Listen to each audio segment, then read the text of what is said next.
मंगेश ठाकूर, निलेश ठाकूर, सचिन ठाकूर आणि समालोचक कुणाल दाते, उपस्थित प्रशांत कॉर्नर या कुटुंबावर प्रेम करणारे सर्व मित्र, कुटुंबीय, इष्ट, नातेवाईक वगैरे वगैरे बंधू भगिनींनो, खरं म्हणजे मला या गोष्टीचा आनंद आहे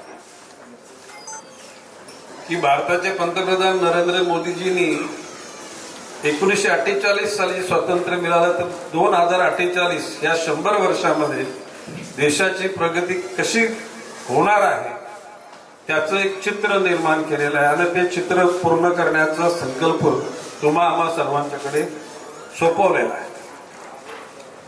प्रामुख्याने मी वनमंत्री असल्यानंतर महाराष्ट्रामध्ये 300 कोटी झाडं लावण्याचा संकल्प आहे.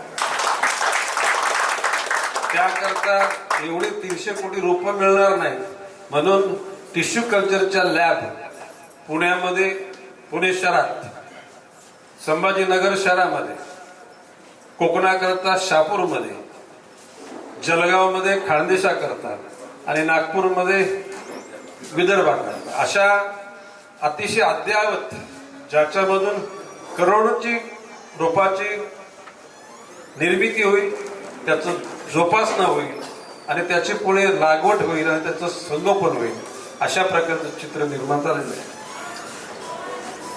आजचं या रेस्टॉरंटचं उद्घाटन सुद्धा हा माननीय मोदी साहेबांच्याच ज्या असलेल्या MSME म्हणजे लघु उद्योजक, मध्यम उद्योजक आणि मग मोठ्या प्रमाणाचे उद्योजक. आता प्रशांत कॉर्नरच्या तर हे सकपाल आले नाही, तर येते सकपालांच्या बरोबर ठाकूर लोकांनी जो जोर धरलाय तो जोर निश्चितपणे कौतुकास्पद आणि मला त्या गोष्टीचा आनंद आहे.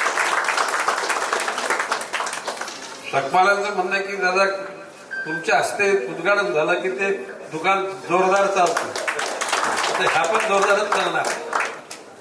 एकूणच प्रशांत कॉर्नर आता ह्या रेस्टॉरंटच्या प्रत्येक शाखेचं उद्घाटन मीच करणार आहे. म्हणजे नेरुळला झाली, पुढे वाशीला एखादं होईल, कोपर करण्याला होईल.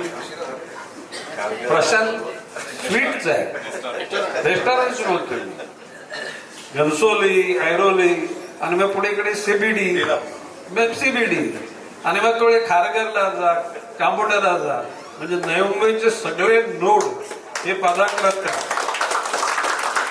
खरं म्हणजे सगळ्यांच्या चेहऱ्यावर आनंद दिसतोय. म्हणजे आलेले बळजबरीने आलेले कोण नाही, मनापासून आलेले. आता हे सगळे नगरसेवक इताप्याना बोललो, अर्धे महापालिकाच येते काय.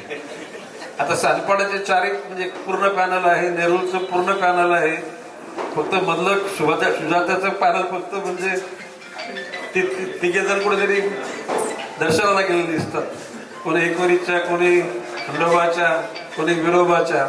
एकूणच सगळे बघताना आनंद वाटतोय. आणि मी सिरियसली बोलतोय, दर साधारणपणे वर्षामध्ये एक रेस्टॉरंट, म्हणजे 2 झाले तर आनंदच आहे, पण एक तर रेस्टॉरंट उघडा झाला पाहिजे.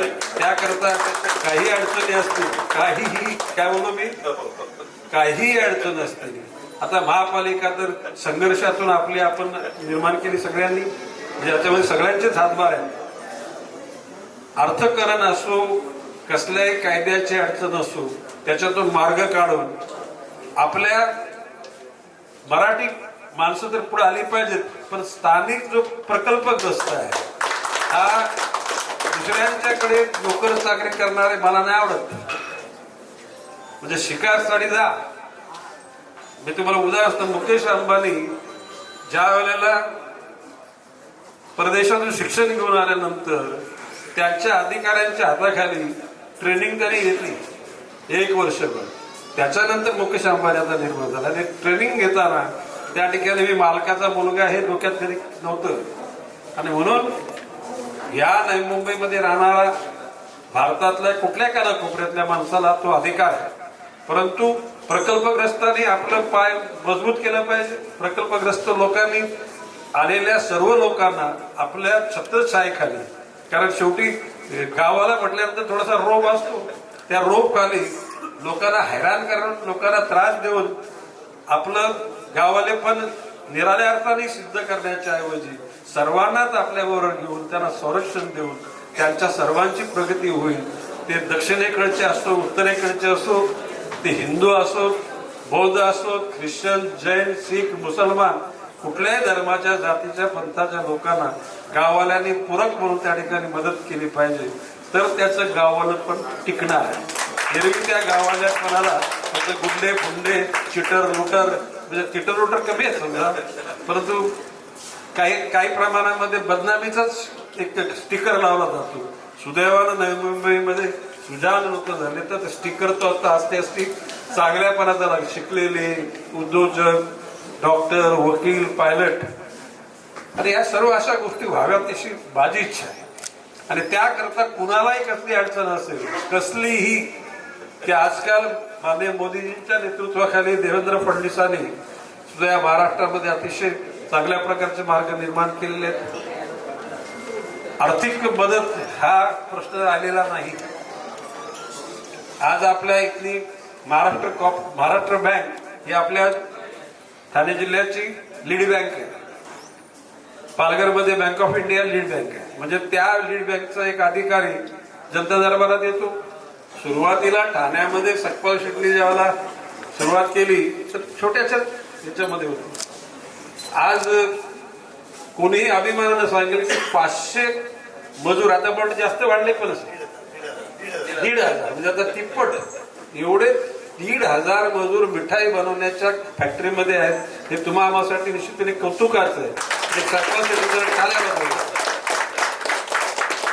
ज्याला असे मराठी पाऊल पडती पुढे बोलल्यानंतर ते जे गाण्यात आहे ना ते शुद्ध होतं. आता मराठीमध्ये त्याच्यात मी गावाल्यांना मुद्दाम सांगतो, अनुकरण करा. अरे ते लक्षाला कोण भांडी घासतात, भांडी घासत नाहीये ते, शेट्टी लोकांचं अनुकरण करा. शेट्टी लोक सकाळी रात्री 12 वाजता मसाला बिसाला पिसून परत जातात आणि परत सकाळी 8 वाजता परत गल्ल्यावर येतात. म्हणजे साधारणपणे 24 तासातले साधारणपणे 18 तास ते कष्ट करतात. त्या कष्टाचं कौतुक केलं पाहिजे, आपण अनुकरण केलं पाहिजे. आणि मी तर सिद्ध केलंय. डॉक्टर ज्याला क्वाऱ्या सुरू झाल्या ना त्याला गुजराती मारवाडी लोक क्वाऱ्या होते. ते यायचे 10 वाजता, संध्याकाळी 5ला निघून जाते. मी ठरवलं मी सकाळी 7ला आणि संध्याकाळी 7ला नाही. त्यावेळेला कोकण विकास महामंडळाचं सीड कॅपिटल म्हणजे कोकण विकास महामंडळाचे 15%, स्वतःचे 10% आणि युनायटेड कमर्शियल बँकेचे 75% असं कर्ज घेतलेला महामंडळाला एक नाही असेल. आणि 36 महिन्याच्या कर्ज फेडण्याच्या ऐवजी मी 24 महिन्यात कर्ज फेडून, कारण सरकारी पैसे घ्यायचे असतात, द्यायचे नसतात असा समज आहे. परंतु मी कोकण विकास महामंडळाच्या लोकांना जाऊन सांगितलं की कर्ज मी घेतलं होतं 2 वर्षापूर्वी, ती फाईल शोधायला लागली. त्यांना वाटतं म्हणजे सरकारने दिलेले पैसे देण्यासाठी कोण येतो, सखपाल शेट्टीचा कोणाला विश्वासच वाटत नव्हता.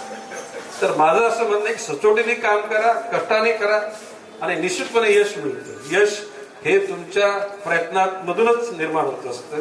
आई वडिलांचे आशीर्वाद, नशीब हा भाग लागतोच. काय म्हणतो मी, नशीब हा भाग लागतोच. तुम्ही कुठल्या प्रांतात, कुठल्या इलाक्यात जन्माला आलात, तुम्ही कुठल्या धर्मात, जाती जन्माला आलेत याचा आजकाल प्रभाव आहे. आता मी आता उदाहरण बोलू शकलो असतो पण बोलत नाही.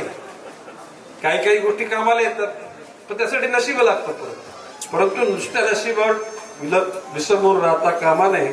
सगळ्यांनी कष्ट केले पाहिजे, नियोजन केलं पाहिजे आणि अहंकाराला बाजूला सारला पाहिजे.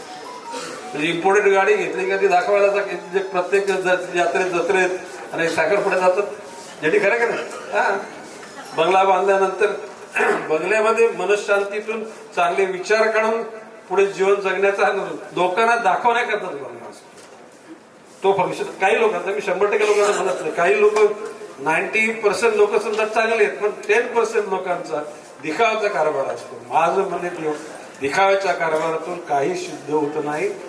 जीवनामध्ये अनंत अडचणीला सामोरं जावं लागतं, दुःखात सामोरं जावं लागतं.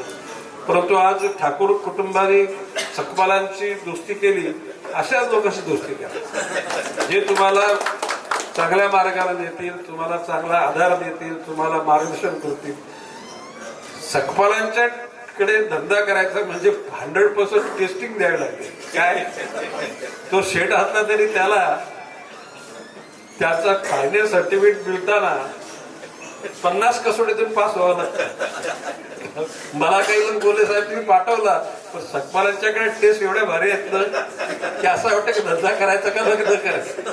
परंतु तिथून त्या टेस्ट पूर्ण केल्यानंतर बाकी 100% यशस्वी होता येतं हे सकपालांनी सिद्ध केलेलं आहे. आज मगेश ठाकूर, निलेश ठाकूर, सचिन ठाकूर तुम्हाला शुभेच्छा मी देतो आणि पुढच्या वर्षी मी म्हटल्याप्रमाणे कमीत कमी एक ऍटलिस्ट 10 वर्ष तरी प्रत्येक वर्षाला एक रेस्टॉरंट उद्घाटन करा. जय हिंद, जय महाराष्ट्र.